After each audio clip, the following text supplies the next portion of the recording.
আমি কখনো চাঁদাবাজি করি নাই। এই ঘটনাটাই সিস্টেমেটিক্যালি রিয়াদ আমাকে ইনভলভ করে ফেললো। পিছনে রাঘবদেরকে ঢাকার জন্য চুনোপুটিদেরকে বলির পাঠা বানানো হয়েছে। 7 দিনের রিমান্ড এই কারণেই দেওয়া হয়েছে যে ঠিক ততক্ষণ পর্যন্ত এদেরকে জিজ্ঞাসাবাদ করা হবে যতক্ষণ পর্যন্ত এরা তাদের দেওয়া স্ক্রিপ্টেড দেওয়া বক্তব্য নিজেরা প্রকাশ না করতেছে।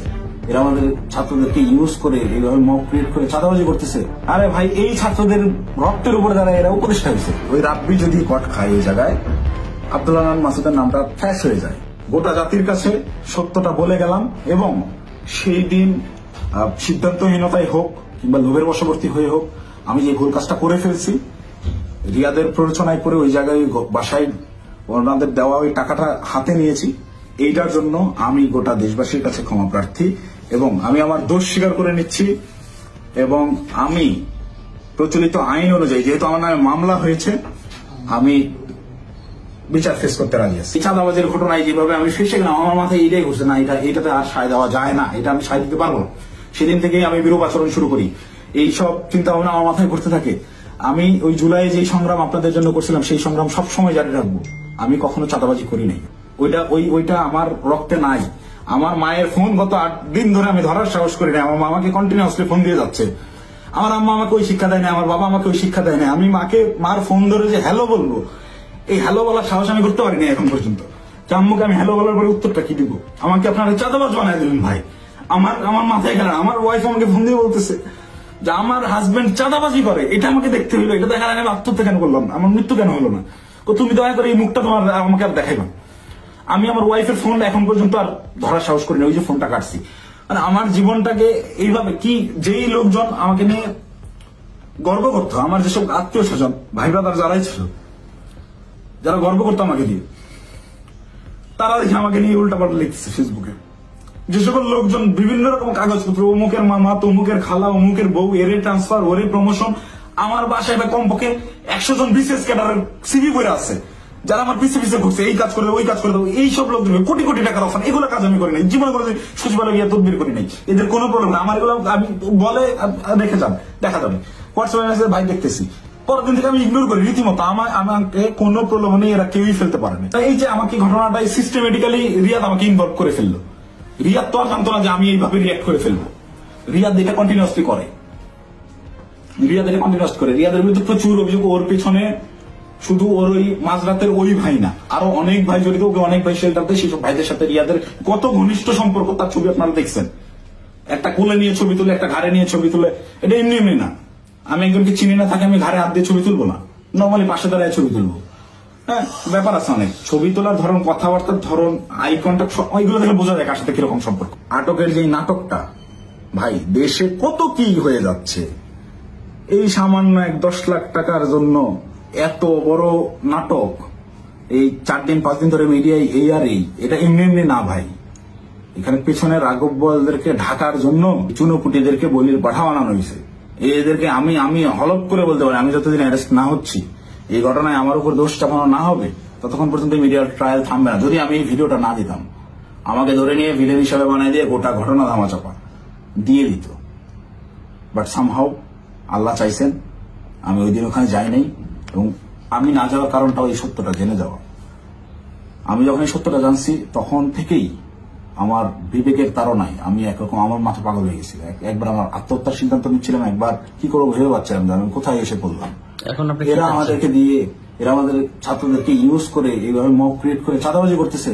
আরে ভাই, এই ছাত্রদের রক্তের উপরে দ্বারা এরা উপদেষ্টা হয়েছে। মানে নর্মাল থিঙ্কিং করেন। আপনি যখন এটা ভাববেন, আপনি ওই দিনগুলো যখন স্মরণ করবেন, আপনার চোখের সামনে একজন গুলি গেছে, রাস্তায় রক্ত পড়ে আছে, রক্তটা আপনার চোখের সামনে ভাসতেছে।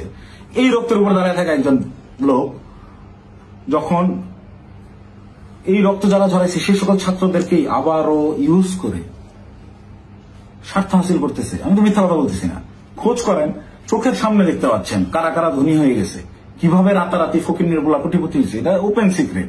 এবং এদের এইসব টাকা পয়সা আসছে থেকে এইভাবেই প্রত্যেকটা গ্রুপ। এই যে মোহাম্মদপুর থানায় আহ্বায়ক গ্রেফতার হইল, মোহাম্মদপুর থানার মতো একটা ছোট্ট একটা থানার একটা বৈষম্যবিরোধী ছাত্র আন্দোলনের আহ্বায়ক, যে ভোলা থেকে উঠে আসছে একটা ছেলে, সবাই মাত্র পলিটেকনিক পাশ করে আসছে, অনার্সে ভর্তি হয়েছে, বিএসসি করতে ভর্তি হয়েছে। এই ছেলে ঢাকা ইউনিভার্সিটিতে পড়ুয়া স্টুডেন্টের কাছে 1 কোটি টাকা চাঁদা চাচ্ছে।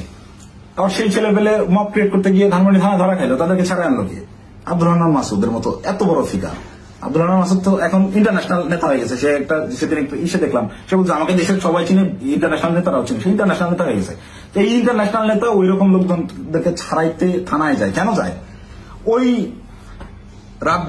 রাব্বি নাম ছিল ছেলেটার, মোহাম্মদপুরের রাব্বি, ওই রাব্বি যদি কট খায় ওই জায়গায়, আব্দুল হান্নান মাসুদের নামটা ফ্যাশ হয়ে যায়। আব্দুল হান্নান মাসুদকে ওই রাব্বিকে সেভ করতেই হবে, কিচ্ছু করার নাই। সে মিডিয়ার সামনে ওই জায়গায় তোপের মুখে পড়ছে হান্নান মাসুদ, তাও রাব্বিকে ছেড়ে আসে নাই, পুলিশের সাথে নেগোসিয়েশন করে নিয়েই আসছে রাব্বিকে তারা ছাড়বে না। কিন্তু এই ঘটনাটায় আমি তো ধরাছোঁয়ার বাইরে ছিলাম, রিয়াদকে তারা সেভ দিলেও আমি তো বাইরে ছিলাম, যে কোনো মুহূর্তে ফাঁস করতে পারি। এই ভয়ের জায়গা থেকে রিয়াদকেও আর বাঁচায় নাই যে দুইটাকেই আটকাতে হবে। আমাকে ধরার জন্য সর্বোচ্চ চেষ্টা করতেছে। আমি কতক্ষণ বাইরে থাকবো, কতক্ষণ টিকে থাকবো আমি জানি না, যে কোনো সময় আমার যে কোনো কিছু হয়ে যেতে পারে। তো আমি রিয়াদের সাথে অ্যারেস্ট হওয়া যে চারটা ছেলে, এই চারটা ছেলে এই ঘটনার কোনো কিছুই জানে না। এই চারটা ছেলেকে রিয়াদ একইভাবে আমাকে যেরকম বলছে ওই সাময়িকে পাওয়া গেছে আপনি আসেন, এই বলে নিয়ে যে ব্যবহার করছে, ওই আমাকে খালি বলছে যে আপনি রাতে অনেক ভালো ভূমিকা রাখছেন, আপনার ফেসটাই আনাফ, আপনারা দেখলেই ভয় পাবে ওরা। ঠিক তেমনি ভাবে এই কয়েকটা ছেলে পেলে নিয়ে গেছে যে তোদের কিছু করতে হবে না, তোরা খালি চুপচাপ দাঁড়ায় থাকবি, যা করার আমি করবো। এইরকম কোন একটা প্রলোভন দিয়ে ছেলেগুলোকে নিয়ে গিয়ে ফাঁসাইছে। ফাঁসানোর পরে এরা রিমান্ডে গেল। এরা কি হত্যা করছে ভাই? 10 দিনের রিমান্ড কেন লাগবে?